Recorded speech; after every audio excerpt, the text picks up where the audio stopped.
Hello everyone, this video is to discuss the recent Trump versus United States ruling made by the Supreme Court.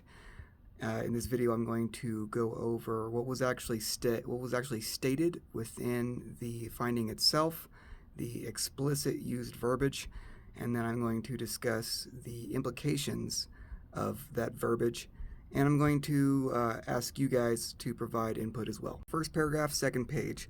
It says, when the president exercises his authority, Congress cannot act on and courts cannot examine the president's actions. It follows that an act of Congress, either a specific one targeted at the president or a generally applicable one, may not criminalize the president's actions within his exclusive constitutional power. Neither may the courts adjudicate a criminal prosecution that examines such presidential actions. The court thus concludes that the president is absolutely immune from criminal prosecution for conduct within his exclusive sphere of constitutional authority. It says, at a minimum, the president must be immune from prosecution for an official act unless the government can show that applying a criminal prohibition to that act would pose no dangers of intrusion on the authority and functions of the executive branch.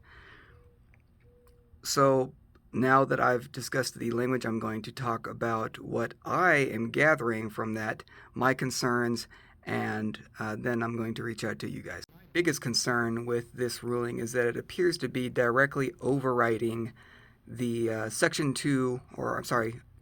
Article 2, Section 4 of the Constitution that states, the President, Vice President, and all civil officers of the United States shall be removed from office on impeachment for and conviction of treason, bribery, or other high crimes and misdemeanors.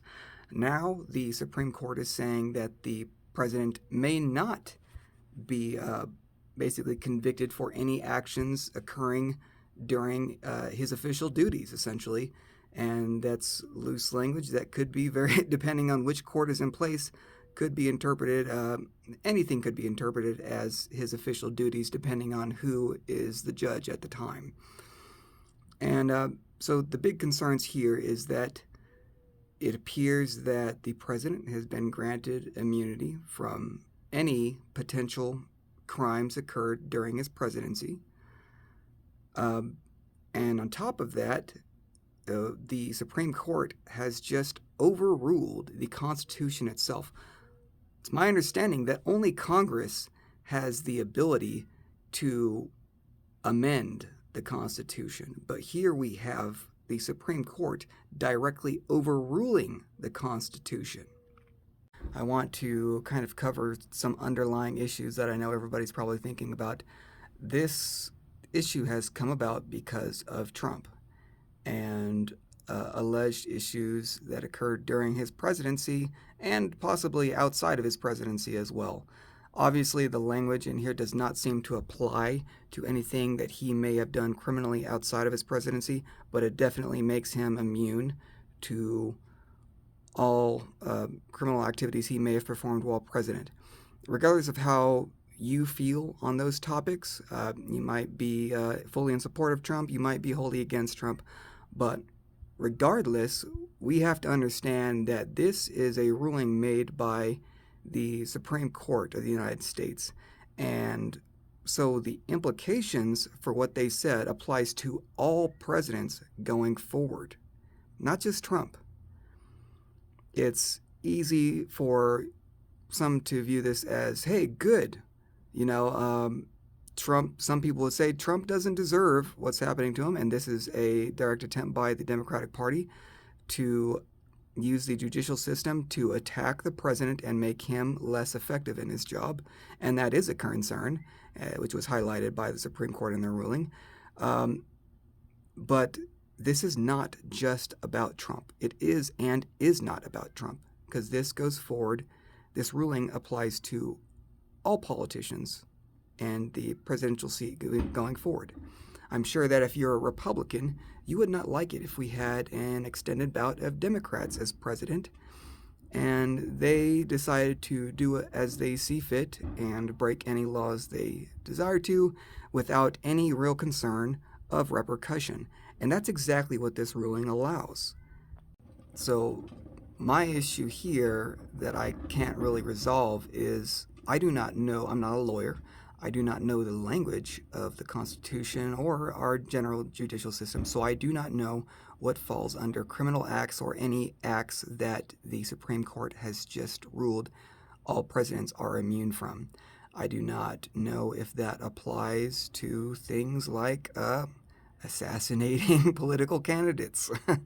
um, if it does, then, well, the SCOTUS just welcomed a whole nother level of corruption issues as a result of their ruling.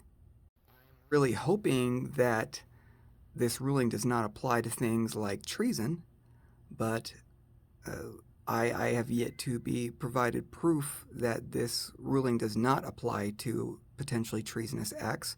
I have already spoken to my father, who is in the process of applying for going through the bar examination right now, and he does not seem to disagree that my interpretation of this is accurate. And future presidents may, depending on who is sitting in Congress or SCOTUS, future presidents may be free to assassinate as they see fit, perform any level of criminal acts with complete immunity. And regardless of how you feel of Trump, I'm sure you can agree that allowing any president, Democratic or Republican, to have that level of immunity is a violation of our constitutional rights, and it's a danger to our freedom. I hope that I'm wrong, and I look to you guys for input.